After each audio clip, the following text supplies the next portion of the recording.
Hello everyone, today I'm going to be trying my first ever Pokemon Nuzlocke. Okay, hang on. I know these videos are a dime a dozen, but before you berate me in the comments, hear me out first. There's two reasons why I want to do this. Number one, I want to increase my skills in this game. I want to go from being an average to a good, possibly even great player. And not just in Pokemon either. My main goal for this channel is to document my progress as I increase my skills in all the games I love to play. I mean, you will see those people who post videos about cool stuff they do in their video games, right? Well, I want to do that too. I want to get to that point. Number two, I also have a YouTube goal. I was thinking that maybe if I can get my challenges reviewed by famous Nuzlockers, like for example FireRed, Drix, and maybe even the Talk Dog himself Pokemon challenges, I would say I would be on a good path to greatness. I mean, hey, all of us can dream, right? But enough of my rambling, let's get this video started. This is how I tried, failed, and succeeded in my first ever Pokemon Hardcore Nuzlocke. As we start the run, we come across our first biggest decision. Oh no, not the starter, that was easy. I meant the naming scheme. See if you can guess the one I chose in the comments below. Having known some knowledge about Pokemon and abilities, our beginning captures were already looking pretty promising as we got a Rattata with guts and a Mankey with a jolly nature. I'll explain why that's important later. The first gym was no problem thanks to our Squirtle, who will be a great teammate for the whole run, but not our only water type, as before Mount Moon in this Pokemon Center, there's a guy who gives us a Magikarp, which we immediately evolve into a Gyarados. By the way, I'm using the rare candy pill, so we have unlimited rare candies for the entire run. Just wanted to put that in there. With great stats and the ability to intimidate, it would be a great shame not to have it. Mount Moon was easy, so once we made it out, we made a beeline toward the water gym to increase our level cap. This is where our newly evolved Raticate comes in. The Guts ability increases its attack if it has a status condition, so because I poisoned it before the battle, it'll do a lot more damage with its Hyper Fang. Or at least, that was the plan, because after one-shotting the Staryu, it got confused by the Starmie and almost KO'd itself. But hey, Gyarados came in and saved the day. No big deal. Beating Rival 2 and the Nugget Bridge aside, we can continue our trek towards the next town, and head aboard the SS Anne to get the Cut HM as our rival pops out again to challenge us. It's here where I kinda go into a sort of shamelessly confident mode. With Raticate still poisoned, I thought that this would be another match with the rival, but then this happened. Good. Oh, that's bad. Oh, that is very bad. Oh. Yeah, that's why you gotta watch out for crit ranges. You'd think after this I would have been more careful, but then I did this against Faulkner.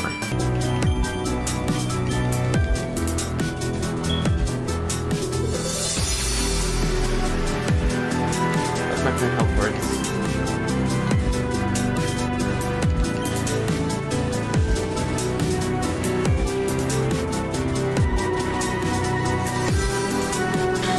Well, that failed.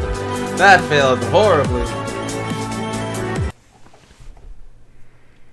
Yeah, I mean, we all make mistakes, right? I was just dumb enough to think that my Gyarados would survive a 4 times effective electric move. Really dumb, for real. Yeah, I had no idea what I was thinking. Let's just move on. My next valuable encounter came after Celadon, where I found a Doduo, a much better flying type than Spearow in the Pigeon lines, which I then used along with my Golbat to defeat Erica in the Grass Gym without many problems. With Dodrio now on the team, with stat normal and flying moves, the run starts to go into a sort of overdrive, as everything starts to get a little easier past many checkpoints. I mean, the Rocket Hideout, Rival 4, and the Pokemon Tower all went by really quickly, which in turn got me the Pokeflute and our next key member, Snorlax, which I call the Wall. Massive Bulk can learn great moves and immunity to poison because of its ability, and our final team was starting to come together. At this point our level cap is level 43, so I started evolving many team members, both current and eventually captured. Then I went to the Safari Zone to get the Surf HM, me getting a male Nidoran along the way. It was at this point that I started to see why people recommend this game for players who want to start Nuzlocking. I mean, everything was, like, really easy. Thanks to Surf, Koga was simple enough, and getting the badges let us surf around the entire region, especially to the power plant to get a Magnemite, our next member. Silph Co was next on the list, but by then we had already had a decent team, so the only important thing to note is that we gotta get Lapras from the hostage here. Should be very useful for Lance. Then, in the span of 30 minutes, we basically just breezed through the last of the supposed hard fights. Snorlax is the perfect counter to Sabrina, Blastoise would serve washed away Blaine's team, and Giovanni's, and with everybody at a higher level now, Rival 6 was a complete joke. All that was left was the Elite Four and Champion. Everything was going pretty well. I mean, I got to this point without much trouble, I mean, even a little bit of losses, but nothing too hard. I relaxed for a bit, I bought some TMs, got some items for the team, reworked the movesets and stuff, and feeling pretty confident, I challenged the lead. Magneton with Thunderbolt did really well against Lorelai's team, even in getting a crit one-shot of her Lapras. This is the one I was worried about. T-Bolt. See if it does more than half.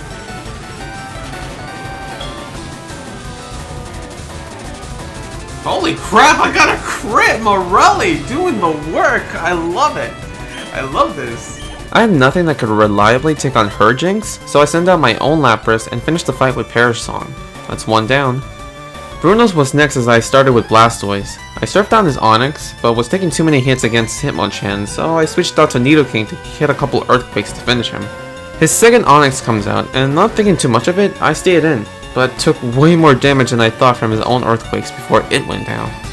Thankfully I was faster than him Ali as I couldn't take a single hit, so last was Machamp. Earthquake did less than half health as I went for bulk up, and fearing that I would lose my Nidoking, I switched out to Dodrio to finish it, but I didn't realize a boosted Cross Chop was gonna do this. I just realized that four of my Pokemon are weak to that, so... Let's go Power Pop.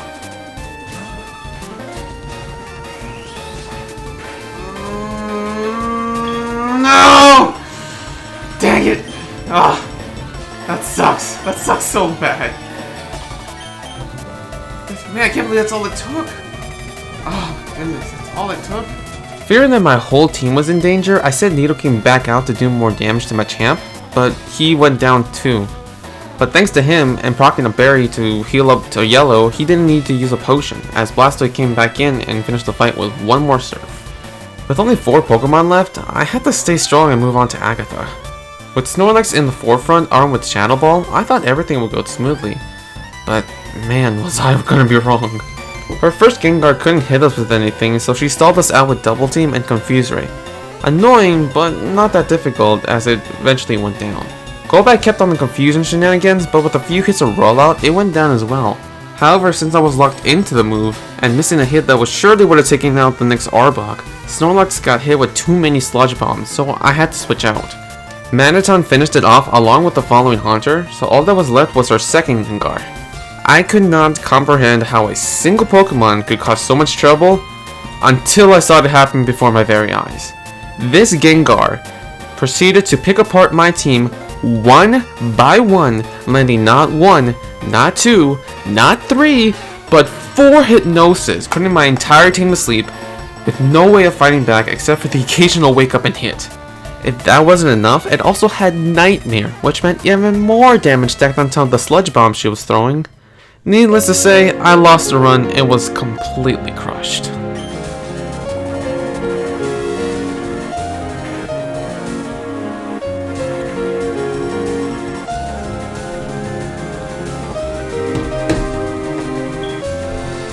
Well guys, I lost. I thought you were stronger than that. You know what, mysterious voice? I am stronger than that, and I'll show you. On my second attempt, I came back with a vengeance, a new drive to make sure I would not lose like that again. The attempt went just about the same as the first one, but with a few differences. First off, I caught a Geodude and a Diglett this time, so I trounced Lieutenant Surge. Second, and most important, instead of getting Eevee and Celadon City as my encounter, I remembered there was a much better choice. At the game corner, you can trade coins for Pokemon, and one of the available options is Dratini, you know, the pseudo-legendary of the game. We cannot unlock its true potential until the end, but it's definitely going to be useful. And finally, I revived the old Amber and Cinnabar to get the better of the fossils, Aerodactyl. What made it even better is that it came with an adamant nature. Who knew? Since the rest of the game was pretty much the same, besides the encounters and everything, I'll just skip to the league rematch. After a truckload of rare candies and with a new team, my drive to win was still bright. Alright people, let's take one last good look at the team. Alright, we got Alexandrite the Dragonite, our ace in the hole for the entire run. Hopefully with her, we'll do just fine. We have our starter, Emerald the Blastoise. Came with us the entire journey. We're not going to leave it behind for the end. We have Smokey Q the Snorlax, our wall of pain and loafiness. Hopefully this time he'll go up against Agatha with righteousness. Next up, we have Spinel the Aerodactyl. We replaced our flying type this time because I thought I deserve a little more oomph to our team, so I went with the Spinel. Then we have Lion the Lapras, our ice type, to defeat Lance's entire team with just by itself. I taught a Thunderbolt and Ice Beam just in case. And then finally we have Diamant the Magneton. This time with some help, it should do just fine against Lorelei. Magneton and Snorlax crushed Lorelei just like the first time. Bruno's Machamp didn't take any lives this time thanks to Dragonite, and with proper switch-ins and thinking, the whole team played a part in taking down Agatha this time. Now on to Lance. Lapras with Thunderbolt took care of his Gyarados, though against Aerodactyl, I probably should have switched sooner because an Ancient Power took 3/4 of its health, but Magneton tagged in and made him pay. I couldn't switch Lapras back in, so I sent Snorlax to body slam his Dragonairs into paste, but then his Dragonite came out. I underestimated his power, and Snorlax eventually fell to a Wing Attack then Hyper Beam. Though thanks to his sacrifice, Dragonite had to recharge after the attack, which let Lapras come in and finish the battle with an Ice Beam. We were finally here at the final battle. I thought my words couldn't correctly convey this fight, so I thought I'd just let the battle play out. I hope you guys enjoy it. Alright guys, this is the final battle. Whether we win or lose, we had fun, right? Okay. You're the most powerful trainer? We'll see about that. Champion Jasper. Let's go, Diamond. Thunderbolt.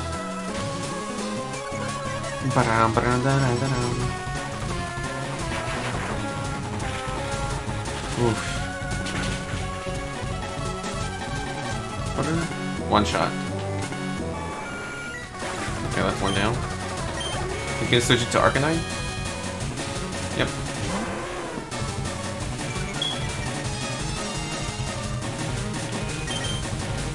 Okay, we'll switch it to Emerald.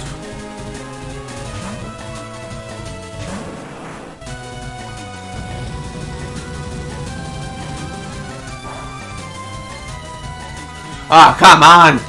What is up with these crits? Alright, Surf's up.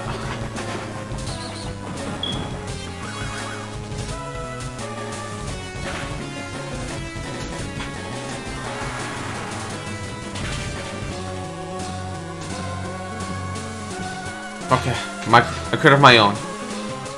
That's 2 down.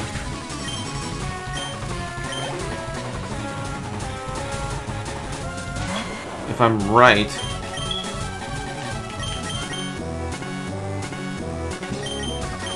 Venusaur's only attacking move is Solar Beam, so it's gonna set up. It's gonna either go for it, yep, and then I get a chance to attack. But either way, I resist. I double resist.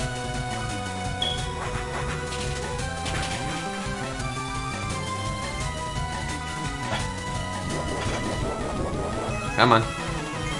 I think it should. I still have enough. Yep, I still have enough.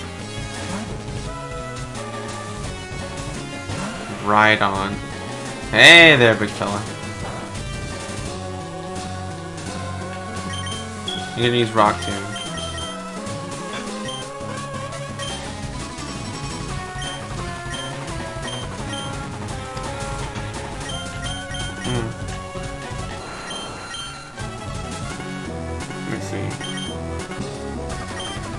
You know what? I'm gonna go for gonna go for Earthquake.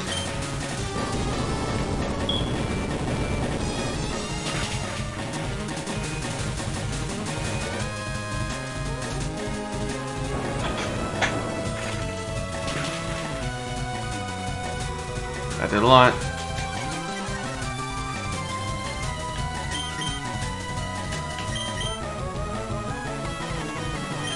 Just in case, I'm gonna switch to Demon because he will never go for Earthquake.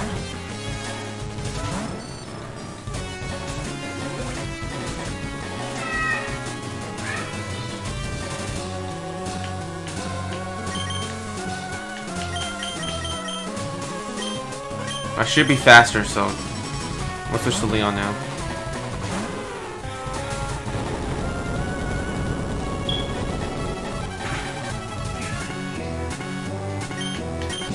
Surf's up.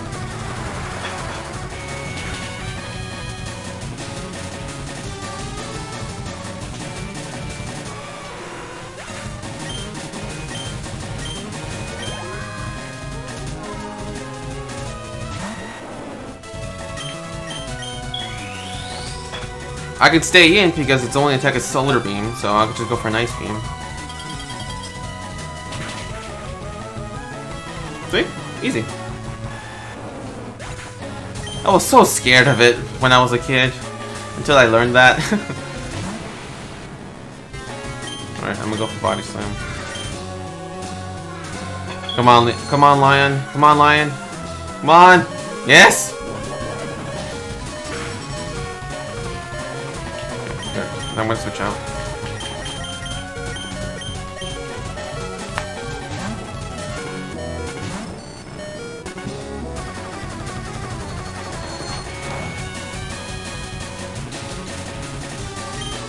And now I go for Thunderbolt. I think I should live crit range. Cool.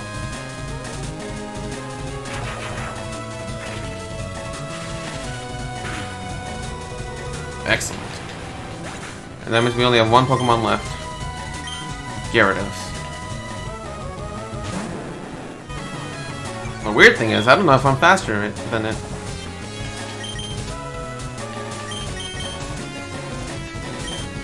Smoking Q's gone, so I can't use him. And Spinel's a water type, so I'm gonna, you know what, I'm going for it. I hit. Damn it! Damn it.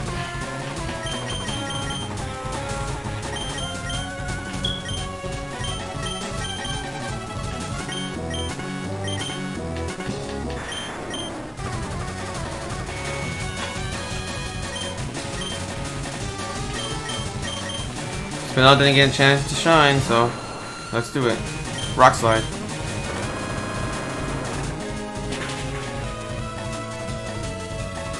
Give me the flinch.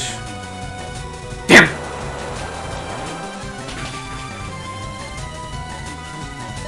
Spinel survived! Survived! Rock Slide! Oh, another miss. I'll take it. You want? I'm gonna play it safe. Fly.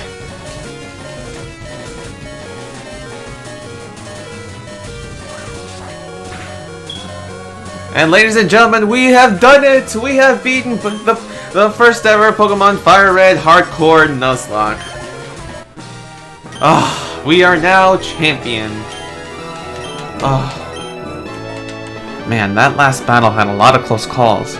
I mean, I know for a fact I could have made better decisions, maybe in picking moves and maybe even in team members.